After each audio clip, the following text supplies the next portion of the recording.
அனைவருக்கும் வணக்கம். கன்னிராசிக்காரர்களுக்கு மார்ச் 6ஆம் தேதியிலிருந்து 12ஆம் தேதி வரை மார்ச் 2ஆம் வாரம் எப்படி அமைந்திருக்கிறது என்று கிரகநிலைகளின் அமைப்பை ஆராய்ந்து பார்க்கும்போது இந்த தருணத்தில் சந்திர பெயர்ச்சி மற்றும் சுக்கிர பெயர்ச்சி என 2 பெயர்ச்சிகள் நடைபெறுகின்றன. சுக்கிரன் மிகவும் வலுவாக ரூணரோக சத்ருஸ்தானத்தில் நுழைகிறார். சந்திரன் 5, 6, 7 ஆகிய இடங்கள்ல வலுவான மாற்றத்தை பெறுகிறாருங்க. எனவே மிகவளவில் கஷ்டம் விலகக்கூடிய ஒரு சிறந்த வாரமாக இந்த வாரம் அமைவதற்கான யோகம் நிச்சயமாக கன்னிராசிக்காரர்களுக்கு உண்டு என்பதை தெளிவாக நவகிரகங்களின் அமைப்பானது உறுதிப்படுத்துகிறது. ஏனென்றால் இந்த தருணத்தில் மிகவும் வலிமை வாய்ந்த முழு சுப கிரகமாக இருக்கக்கூடிய குரு அஷ்டமத்தில் வீற்றிருக்கிறார். அவர் அஷ்டமத்தில் வீற்றிருந்தாலும் 97% மேல் தன்னுடைய சஞ்சார தூரத்தை கடந்து விட்டார். எனவே இனி வரக்கூடிய இந்த 3% அஷ்டம காலகட்ட சஞ்சார அமைப்பு என்பது 9ஆம் இடத்தை நோக்கி நகரக்கூடிய ஒரு அமைப்பாக பார்க்கப்படுகிறது. எனவேதான் கன்னிராசிக்காரர்களுக்கு வெகுவளவில் பல சிரமங்களையும் கஷ்டங்களையும் முழு சுபகிரகமாக இருக்கக்கூடிய குரு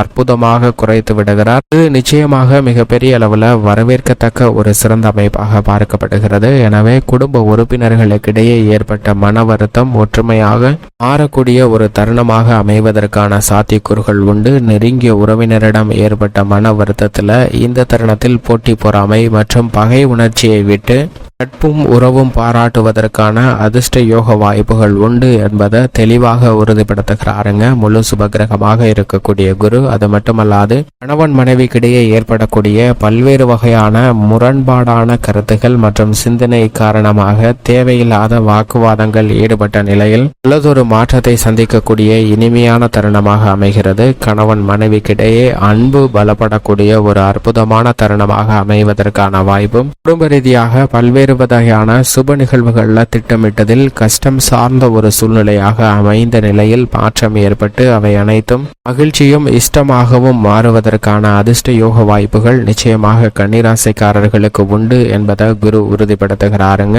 குருவின் அமைப்பு மிக விரைவில் மாற்றத்தை சந்திக்கக்கூடிய வேளையில் இந்த தருணத்தில் நிச்சயமாக நிரந்தரமாக நல்ல பல வாய்ப்புகளையும் முன்னேற்றத்தையும் பெற்றுத்தருகிறாருங்க அஷ்டம குரு.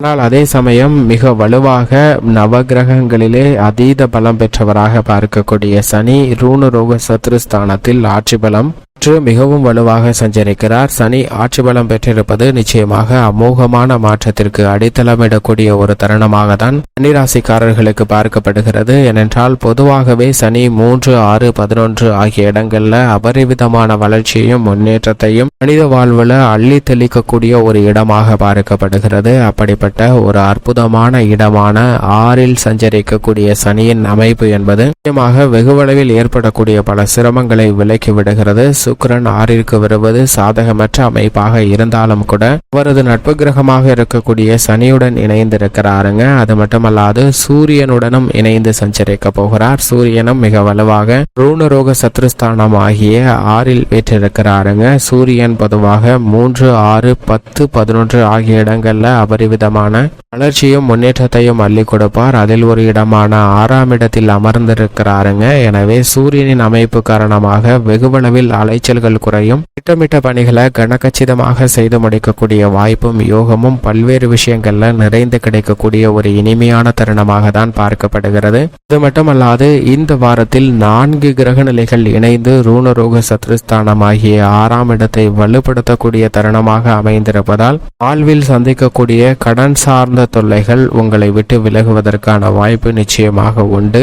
ஆரோக்கியம் சார்ந்த கஷ்டமான சூழ்நிலைகள்ல மிகப்பெரிய அளவுல ஆரோக்கியம் அபிவிருத்தி காணக்கூடிய ஒரு சிறந்த தருணமாக பார்க்கப்படுதுங்க. உடல்நல ஆரோக்கிய தொல்லைகள் முற்றிலுமாக விலகி மகிழ்ச்சியும் ஒரு இனிமையான சூழ்நிலையும் பெறுவதற்கான யோகம் நிறைந்த தருணமாக அமைந்துள்ளது என்பதில் சந்தேகமே இல்லை. அது மட்டுமல்லாது சுக்கிரன் மிக வலுவாக 6இல் நுழைந்திருக்கக்கூடிய இந்த தருணத்துல கலைத்துறை ரீதியான பணிகளில் புதிய வாய்ப்புகள் நிறைந்து கிடைக்குங்க. வாய்ப்புகள் அதிகமாக கிடைத்தாலும் கூட சற்று கடினமாக உழைக்க வேண்டிய ஒரு தருணமாக தான் அமைந்துள்ளது என்பதை தெளிவாக உறுதிப்படுத்துகிறார். எனவே கன்னிராசிக்காரர்களுக்கு கலைத்துறை சார்ந்த பணிகள்ல பணிச்சுமை என்பது சற்று அதிகரிக்கலாம். ஆனால் நீங்கள் எதிர்பார்க்கக்கூடிய நல்ல மாறுதல் என்பது நிச்சயமாக உண்டு. கன்னிராசிக்காரர்கள் எதிர்பார்த்து காத்து கொண்டிருக்கக்கூடிய நல்ல பல சினிமா வாய்ப்புகள் உட்பட அனைத்தும் உங்களுக்கு மிக சிறப்பாக கிடைக்கக்கூடிய ஒரு இனிமையான தருணமாக அமைய போகிறது என்பதில் சந்தேகமே இல்லை. அது மட்டுமல்லாது மிக அதீத பலத்துடன்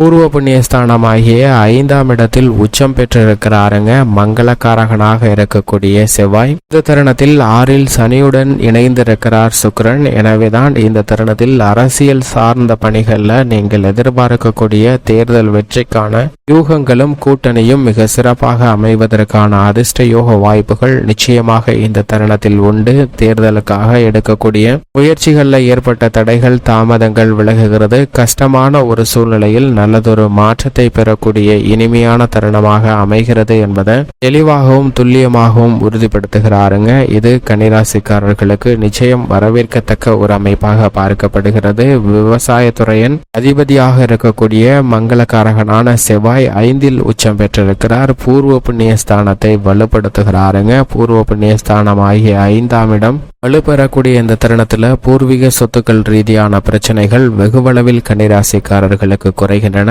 நீதிமன்ற வழக்குகள், பாக பிரிவினை உள்ளிட்ட பல சிரமங்களும் கஷ்டங்களும் விலகி நல்ல ஒரு மகிழ்ச்சியான சூழ்நிலை குடும்ப ரீதியான பணிகளில் கிடைப்பதற்கான வாய்ப்பு நிச்சயமாக உருவாகிறது என்பதில் சந்தேகமே இல்லை என்பதை தெளிவாகவும் துல்லியமாகவும் உறுதிப்படுத்துகிறாருங்க. அது மட்டுமல்லாது இந்த தருணத்தில் மிகவும் வலுவாக எதிர்பார்ப்புகளை பூர்த்தி செய்யக்கூடிய 7ஆம் இடமான சப்தமஸ்தானத்தில் ராசியின் அதிபதியும் ராஜயோகாதிபதியுமாக இருக்கக்கூடிய புதன் மிக வலுவாக நீச்சம் பெற்று சஞ்சரிக்கிறாருங்க.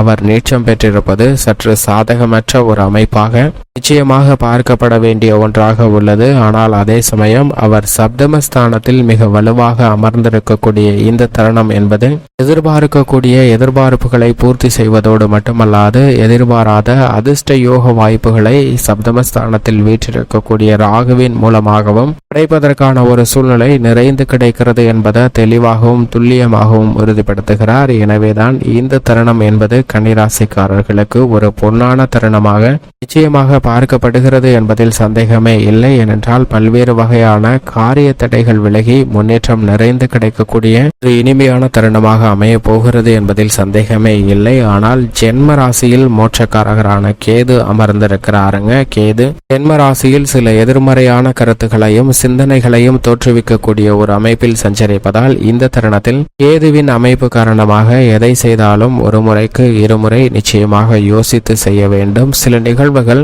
நடைபெறவில்லை என்றாலும் குழப்பமான மனநிலையுடன் கையாளுவதற்கான ஒரு சூழ்நிலை உண்டு. எனவே குழப்பமான மனநிலை தவிர்த்து தெளிவான மனநிலையுடன் செயல்பட்டால் மட்டும்தான் இந்த வாரத்தில் இருக்கக்கூடிய பல கஷ்டங்களை வெகுவாக விளக்க முடியும் என்பதை தெளிவாக கிரகநிலைகள் உறுதிப்படுத்துகின்றன. இது மட்டுமல்லாது பிரபஞ்சத்தில் இருக்கக்கூடிய சக்தியானது இந்த வாரத்தில் நிச்சயமாக கிடைக்கும். அதிலும் குறிப்பாக மகா சிவராத்திரி அன்று சிவனை வழிபாடு செய்யுங்கள். அப்படி செய்வதால் பிரபஞ்சத்தில் இருக்கக்கூடிய ஆற்றல் மிக்க பல சக்திகள் உங்களுக்கு கிடைக்கும். அவை வாழ்வில் ஏற்படக்கூடிய கஷ்டங்களை விலக்கி நன்மை நிறைந்தவையாக நிச்சயமாக கன்னிராசிக்காரர்களுக்கு மாற்றிக் கொடுக்கும் என்பதில் சந்தேகமே இல்லை.